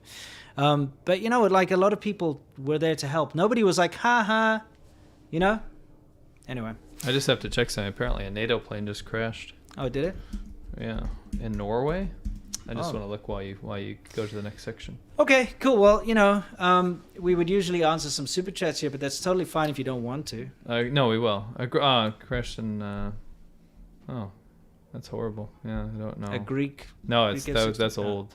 Just, U.S. military plane with 4 on board crashes in the Nordic Arctic Norway. Oh, okay. That's terrible. D-20 was an Osprey. What a surprise that an Osprey crashed. Yeah. Those things are horrifically dangerous. Yeah, no, they're cool though. They're so cool. Yeah. But my condolences, and hopefully no one died. Okay, so. Let's do a couple super chats. And Click then all night. We'll move on to Worldview, and then we're going to have our Yamcha, of course. So let's just do 2 or 3. We'll hit them all in Yamcha. Click All Night says, Happy 100th. Thank you. I'm hoping the U.S. imposes massive consequences for India's oil deal with Russia, enough to make China take heed. Jay Jenkinson says, Hey guys, I really enjoy your show. Have a beer on me. Mm-hmm. David Brooks says, What movies and music did you guys grow up with that you loved but you hate now? I hate American Pie movies and Limp Bizkit, but I used to love it. That's actually a really good example. I loved Limp Bizkit when it came out, like in 98. Soggy Biscuit. Yeah, they're horrific, you know? Sure. But, you know, at the time, I'm trying to think of there's so many things. Most of the stuff that a great example. The Super Mario movie, I thought was like the greatest movie of all time when I was a little kid. It's absolutely atrocious. It's terrible. Right? What about you? That's hard to say. This is our country. Yeah. You know what I mean? Because I generally have very fond memories of pretty much everything that I grew up with. There's not one thing that stands out in my mind as like, I can't believe I like that crap. Right. I just really can't think of anything. No. It's just off the top of my head. I can't. You'll think of it, and then we'll answer it in Yamcha. Definitely. I'm not trying to say I'm immune to that, because definitely there are things I like when I was a kid. A lot of the things that I liked as a kid, when I go back to try and watch it now, they're shit. It's terrible. Things like He-Man. He-Man sucks. It's terrible. Actually, all that's that a good stuff's example. bad. Yeah. All of it. All the stuff we like those Saturday morning cartoons are all awful. Ninja Turtles. They're bad. It's bad. I love Ninja Turtles. It's awful. Yeah, I used to love that. It was amazing. But now I went to try and watch it. I'm like, I used to love this. What's wrong with my me? favorite was Captain Planet. I showed it to my daughter. She likes it. Yeah. I'm watching. I'm like, this is so bad. Yeah. It's awful. But it's so bad, it's good. That's a good point. Captain Planet. It's a good way to say it. Yeah, he's great. He's great. He's my hero. Mm-hmm. I like his mullet. Okay, anyway. Take pollution down to zero. You know who needs Captain Planet is China, bro. Dude, the CCP is hoggish greedily. Tell me it's not. Yeah, they pollute for fun. Yeah, that's correct. Yes, yeah. Anyway, let's okay, we're going to move on to Worldview, everyone, where we talk about what's happening in the world. And, this time we've got some rather infuriating stuff, to be honest. Okay? Now, as you know, here on the east coast of the USA, there's a very well-known, whatchamacallit? University, it's called, believe it or not. It's called Cornell. Yeah, one of the top schools in the world. Isn't that where they have the glass factory or something up there? Yeah, it's... Cornell glass? No, that's Corning. But it's very close. Okay. Very close. Corning glass. Corning glass. Yeah, I literally grew up right next to Cornell. Yeah, so it's only like a couple-hour drive from here. From here. Where I grew up from, it's only a half an hour. Okay. Yeah. Anyway, there's this place called Cornell University, and apparently it's a good university or something. It's one of the best in the world. Not that I know. It is. Not that I know about much university. I did mine correspondence anyway. Gotcha. Let's see. Cornell University. Actually, no, I went to the Shenzhen University. I studied Chinese in Shenzhen University, so I guess I did go to... You're having an argument with yourself, dude. I really am. I'm just like... Anyway... Now, what happened was a group of international Chinese students, they staged a walkout, during a public service career talk last week. Now, what could have caused them to stage a walkout? I will tell you, I am not surprised with Cornell. Okay. Cornell scares the shit out of me to the point where I wouldn't even step foot on campus now because of how in bed with the Chinese government. I'm literally waiting for like some sort of intelligence investigation to expose some massive cooperation between Cornell and the CCP. Okay. It's that entrenched. I got you. So I'm not surprised to say this, to say the least. But what happened was a Uyghur... A Fulbright scholar, by the way. A Fulbright, yeah. Noor Mohammed is her surname, right? Mm-hmm. She made a speech, and she was talking about genocide. Well, no, she actually asked a question. Oh, she asked a question, I'm sorry. She asked a question to... That's kind of a speech. She talked. There was a guest speaker, Republic Alyssa Slotkin. Representative. Yeah, okay. Not a Republican, representative. Oh, sorry. Guest speaker, rep, Yeah, rep. Yeah. How many reps do you do when you go to the gym? I don't know. How many? Yes. Never mind. So, representative, not Republican. No. My mistake. Yeah. Okay. See, I don't know anything about American politics. Sure. I really don't. You don't have to. There's a donkey and an elephant. And I'm like, what is that? Yeah. Anyway. She was a Democrat from Michigan. Okay. Anyway, so that part doesn't matter. She was a guest speaker in Cornell. Let's cut to the chase here. Okay. So what this Nur Mohammed asked this representative was, why is America focused and actually taking a lot of action and focusing on the Ukraine-Russia conflict so much when they seem to have no focus or care at all about the Uyghurs' plight in China? And she gave an example of her brother who's been disappeared for X amount of years and, some of the terrible things. While she was asking this question, about 40 international Chinese students started booing and hissing, jeering. They all got up and they walked out. Okay? Yeah. Not very nice of them, because usually when you sit in one of those open forums, people ask their questions, and whether you agree with them or not, you give them a little bit of respect. Anyway, they all walked out. That's not the important part, really, though, because it gets worse. So first of all, it was not very nice for her to deal with, and it's not nice for the event to have them all booing and hissing and whatnot. But then, almost immediately, around 88 students signed an email that was sent to the Cornell Institute of Public Affairs faculty members the following day. Does this sound familiar?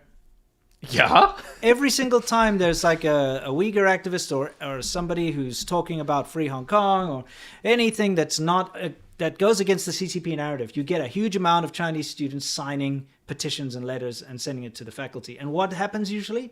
The faculty always capitulates. Well, let's read what happened. So they explained that the walkout was due to the extremely hostile environment the talk's Chinese attendees were put in. At that moment, we were not sitting in a classroom. We were crucified in a courtroom for crimes that we did not commit. So we're not allowed to talk about the Uyghur genocide because you might get your feelings hurt. Well, here's the thing. you as an American, if you were, say, in, I don't know, some other country, Switzerland or something, sure. and you're sitting in a thing and somebody sipping hot chocolate. Yeah, okay, and somebody comes up and asks about, an Iraqi comes up and asks about the Iraqi war crimes. To a speaker, you're saying. To a speaker. Okay. Are you personally going to be like, oh my God, I am now being inquisition against me. I'm personally being attacked here. I will say, what an interesting question. Let's listen to the response. Yeah, but the thing is, they're asking about a government thing, right? It has and it nothing has to nothing do with me. you. That's Don't the care. whole point. I will listen politely. But you see that criticism of a CCP's, bad behavior is now somehow conflated with Chinese people. You know what I mean? You can't say the CCP is genociding Uyghurs without saying Chinese people are genociding Uyghurs. It's basically where it's got to. You're absolutely spot on. But listen, I'm more curious as to what was the official response to the university? Okay. Cornell. So the Cornell Institute for Public Affairs Director Professor Matt Hall responded with a faculty-wide email writing, "The human rights abuses of the Uyghur people are valuable points of discussion and critical to promoting open dialogue. At the same time, we must also respect that the walkouts are a legitimate form of protest and an appropriate expression of disapproval." Okay? But it gets better because the next email that they released was also by the guy. So in a follow-up email, Hall and the dean of the Cornell, Jeb E. Brooks School of Public Policy, and Colleen Berry, said, "The events that transpired last week spurred divisive discourse and engaged us in serious conversation related to how best to speak up in the face of genocide and human rights atrocities against the Uyghur people. At the same time, they remind us how harmful it is when conversation devolves into derogatory anti-Asian expression." Wait a second here. Cornell, let's take a real... What are you, the CCP? You trying to play both sides here? Yeah. So, okay, we acknowledge the genocide, kind of, like tentatively here. Yeah, it's like, oh yeah, we should talk about this. Just as important is forced sterilization, murder, rape, and torture of an entire ethnic group in Western China. Just as important is we got to make sure that people don't get upset. And that there's no anti-Asian conversation. Well, wait a second. Are Uyghurs Asian? They certainly are. What would you say the most anti-Asian thing you could do is probably murder people and get rid of their entire ethnic group? Yeah. So what was Noor Muhammad's response? She said, of course she was upset. She said, "You're talking about anti-Asian? What are you talking about? I'm Asian too." Right. Yes. And she says that she feels there's very little understanding of what she's going through and she feels alone because she's basically been lumped in as if she's some kind of white supremacist or something calling for anti-Asian rhetoric. Right. She is Asian. She's 100% Asian. Yeah. She wanted to find out, okay, simple question, why the government's response is lacking. Yeah, is lacking towards that. First of all, she gets booed, heckled, and whatever. They walk out. They write a big letter to the faculty, basically saying that they felt they were, in a hostile environment and it was terrible for them. Why? Because someone asked a damn question. Yeah. Okay. About genocide. Yeah, and then the university's lackluster response is, yeah, it's important to talk about these things, but we also have to be very careful that we don't want to, hurt the feelings of these people. And then also, oh yeah, I mean, it is important, but we don't want to start anti-Asian. What the hell? So an Asian person asking this question is why are my anti-Asian. people being genocided is anti-Asian. An Yeah. Asian person asking why are my people being genocided and why isn't your government response more robust? Yeah. To a public representative Yes. is called basically called anti-Asian in a way. Yeah, it is. It's being called anti-Asian. It's disgusting. You see, the CCP has been riding this whole anti-Asian hate kind of thing for the longest time now. That's their influence. That is their influence. You understand that. Yeah. When we support anti-Asian protests, when we support those groups, we support it because we don't want to see that happening. That's a real thing. But what happens is the Chinese government finds ways to co-opt certain versions of that. And that is something that's a pervasive problem that's getting in the way of actually talking about how to stop the genocide. And I'm also pissed off that Chinese nationalists think that they can represent all Asians. And all Chinese people that come here for freedom. Yes. It's just like me as a white South African, I cannot represent all Germans and Swedish and American people. If somebody attacks me, I can't say, oh, Europeans or something, yeah. You know? Right. It's not how it works. Anyway, the fact of the matter is that they're writing this out, and it's disgusting to the point where they're calling Asians anti-Asian. It's just ridiculous. It's such a crappy excuse. And Cornell or whatever the hell. Cornell University, shame on you. Well, shame on the people that are not giving a point-blank response to support the human rights of people. How about you just say, dismiss that stupid letter that was put out, and also, if you've got some kind of code of conduct, whereas people are not supposed to boo and heckle and do then follow it. Follow it. Don't make excuses for it. Anyway, so that's international news, really. Do we have something else here? Oh, we do. Oh, yeah, I forgot about this part. On the same vein, 你说一句话，你证明你是中国人. Yeah. That means say something to prove that you're Chinese. Now, what you're about to see is pretty disgusting. Yeah, these are Uyghur children, okay? And they're being told to say something to prove you're Chinese, okay? Let's see what they force them to say. Well, yeah, what do they say? I bet you it's going to be wonderful. 请你们用一句话证明你是中国人。为中华之崛起而读书，用心生于华夏。我们应该要筑牢毛主席说过的一句话，要好好学习，天天向上。如果新年有颜色，那就是中国红。台湾是中国不可分的一部分。我骄傲，我是中国人。新疆是中国领土不可分割的一部分。好好学习，天天向上是我们的职责。庆幸自己生长在中国。古老的东方有一条龙，叫做中国。Yeah, so you're teaching Uyghur children to say Taiwan is an inseparable part of China. That proves they're Chinese. And to say that Xinjiang is an inseparable part of China. That proves you're Chinese. This is actually an instrumental part of what a genocide means. It's when you delete someone's identity, cultural identity, you refuse to allow them to use their own native language to study or even speak, by the way. There's signs of a punishment for people that speak Uyghur as opposed to Mandarin Chinese. And then you force them to learn Han Chinese ethnic slur, basically, like ethnic lore about why the Han Chinese race is amazing and why Mao Zedong and the Han promotes the Han Chinese race. I got a good idea. #1. Maybe America should go to the Native American reservations and go up to the Native Americans and say something to prove you're American. Imagine that. And then they have to say the invasion of the Iraq War was totally justified.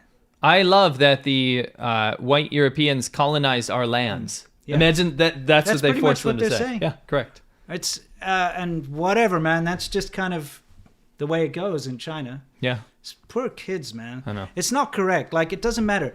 When I was a child growing up, I was growing up during the apartheid era of South Africa. When I was a young child of that age, I wasn't forced to say anything about supporting the shitty government back then. No.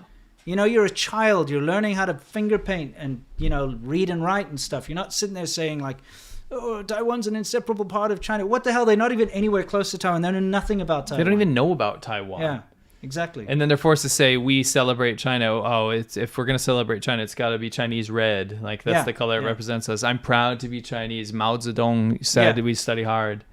Yeah, it's insane. Isn't it awful? Yeah. Well, I mean, we've got something along those lines too, but now it's not Uyghur children, it's just normal children. Well, children in the more rural parts. Oh, remember, I just want to remind everyone, remember Xi Jinping eradicated all poverty? Of course, poverty is completely let's have a look. Okay, let's see what this is all about. 再来一遍好不好？中国出了个习大大，唱。中国出了个习大大。 I just wanted to interrupt this, by the way, to say basically the the teacher's saying, like, we're going to sing this, that China gave birth to Uncle Xi, basically, or Xi Jinping, Grandpa Xi. Okay, you got these kids, for those of you who can't see it, sitting on buckets, standing in like a dirt, disgusting, really bad rural school. Right. Okay, and what you're going to see, what they mention is Xi Dada, which means Grandpa Xi, basically, and then his wife, which is Peng, whatever her name is, Peng something. Peng Mama, yeah. Peng Mama, which is, this case, So they're basically taught to glorify Xi Jinping and his wife. Take a look here.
pull up a bucket, everyone. Poverty's over. Yeah. It's all done.